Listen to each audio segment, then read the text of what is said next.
तैयार रहिए, स्टार्ट।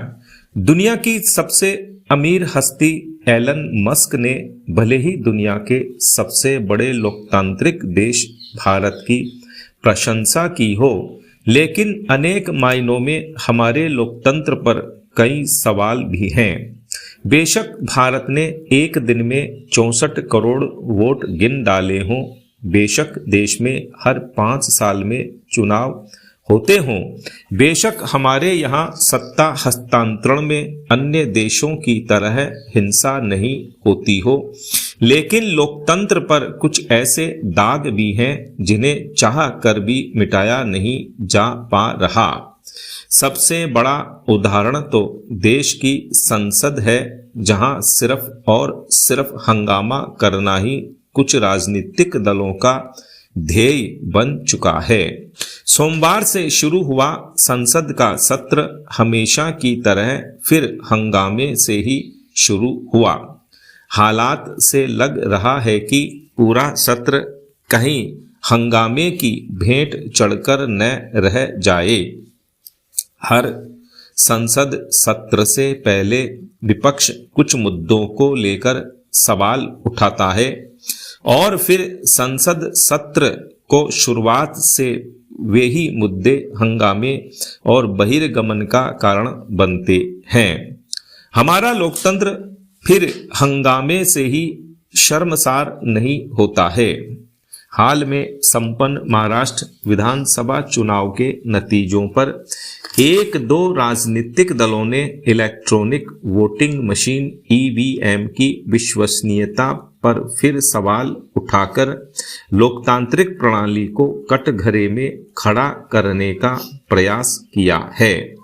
दुनिया हमारे लोकतंत्र की प्रशंसा करती है, लेकिन राजनीतिक फायदे के लिए ईवीएम पर सवाल उठाना कहाँ की समझदारी है। निसंदेह ऐसे सवालों से हमारा लोकतंत्र कमजोर नहीं होता हो, लेकिन क्या हम इन सवालों से बच नहीं सकते हैं? क्या हर बार संसद की कार्यवाही नहीं चलने देने से लोकतंत्र मजबूत होता है?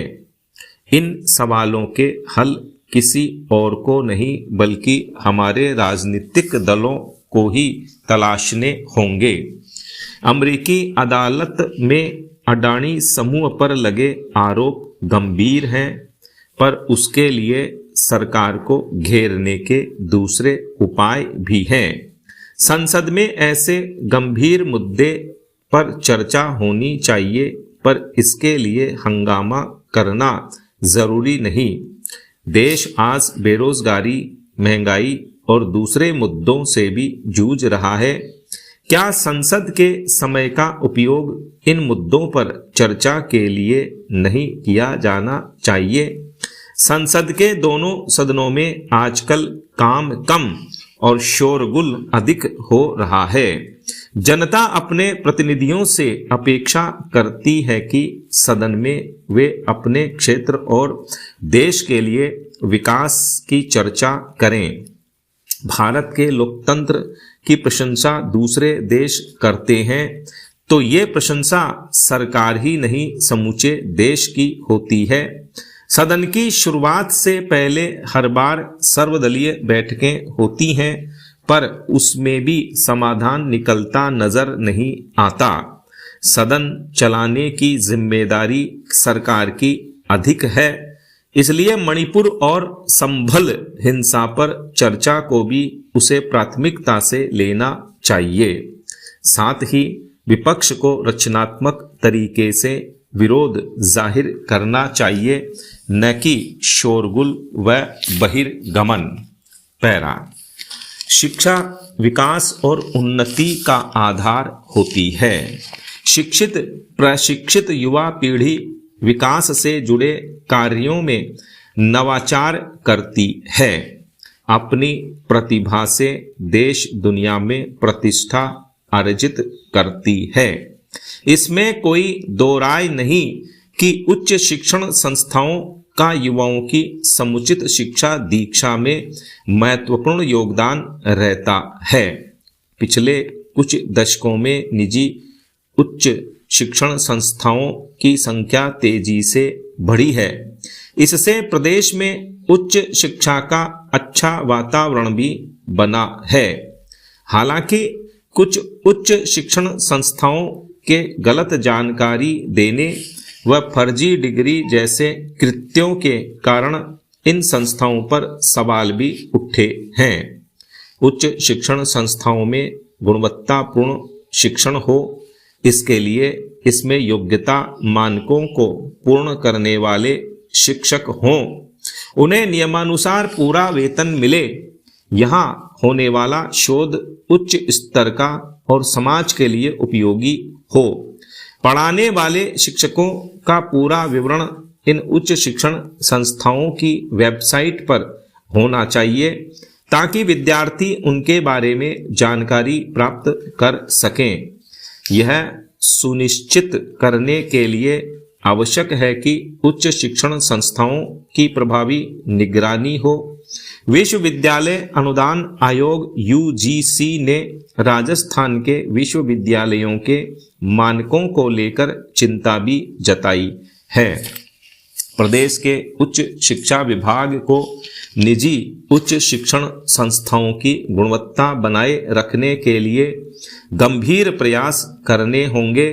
हालात यह है कि अभी इन उच्च शिक्षण संस्थाओं को नियंत्रित करने के लिए कोई नियामक संस्था या केंद्रीकृत प्रणाली तक स्थापित नहीं की गई है। विधानसभा ने इस संबंध में कानून पारित कर दिया, पर अभी तक विभाग ने ही इनके सिद्धांतों को मंजूरी नहीं दी। विभाग ने निजी विश्वविद्यालयों के लिए एक सामान्य ड्राफ्ट सिद्धांत जारी करके ही अपनी भूमिका की इतिश्री कर ली। हालत यह है कि कई विश्वविद्यालयों ने तो इसे अपनी सुविधानुसार बदल तक लिया। इसे रोकने के लिए भी कोई खास कार्रवाई नहीं की गई। फर्जी डिग्रियों जैसे मामलों के बढ़ने और अन्य प्रकार की अनियमितताओं के आरोपों के बीच कड़े कदम उठाने की आवश्यकता है। सरकार को यह सुनिश्चित करना होगा कि देश की उच्च शिक्षा के क्षेत्र में अब तक की बेदाग छवि आगे भी बनी रहे और यहाँ पढ़े विद्यार्थियों की दक्षता के बारे में किसी को कोई संदेह नहीं हो। युवा पीढ़ी के साथ किसी तरह का धोखा नहीं है। यह इसके लिए दृढ़ इच्छा शक्ति के साथ जरूरी कदम उठाने होंगे। स्टॉप।